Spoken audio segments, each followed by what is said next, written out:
Bienvenue à la mini-méditation du mercredi de l'Institut biblique belge. Quand on vous parle d'amour, quelles images vous viennent à l'esprit? Je suppose que, comme moi, vous pensez à l'amour hollywoodien. Oui, un amour ardent, mais plutôt un amour passionné.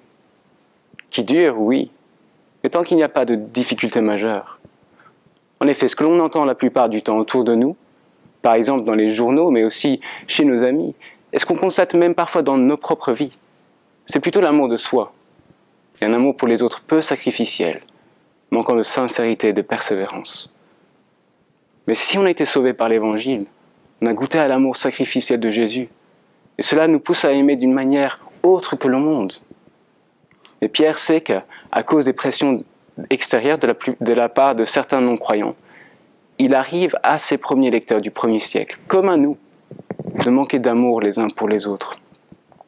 Et c'est pour cela qu'il leur dit au verset 1 d'I Pierre 2 de se débarrasser de toute méchanceté, de toute ruse, de l'hypocrisie, de la jalousie et de toute médisance. En effet, nous sommes encore malheureusement tellement coupables de ces choses, même en famille, en église. Mais comment pourrait-on changer? Comment pourrait-on arriver à aimer ses frères et sœurs comme Dieu le voudrait? Eh bien, écoutez ce que Pierre dit à partir de la moitié du verset 22 d'I Pierre 1. « Aimez-vous donc ardemment les uns les autres d'un cœur pur. En effet, vous êtes nés de nouveau, non pas d'une semence corruptible, mais d'une semence incorruptible, grâce à la parole vivante et permanente de Dieu. » Et fin du verset 25. Cette parole est justement celle qui vous a été annoncée par l'Évangile. Dans ce passage, Pierre donne la raison, le moteur qui permettra aux croyants d'aimer les autres de manière sacrificielle, d'un cœur pur et d'un amour fraternel sincère. C'est parce qu'on est né de nouveau d'une semence incorruptible, de la parole de Dieu qui est impérissable. Et cette parole de Dieu impérissable, c'est l'évangile de Jésus.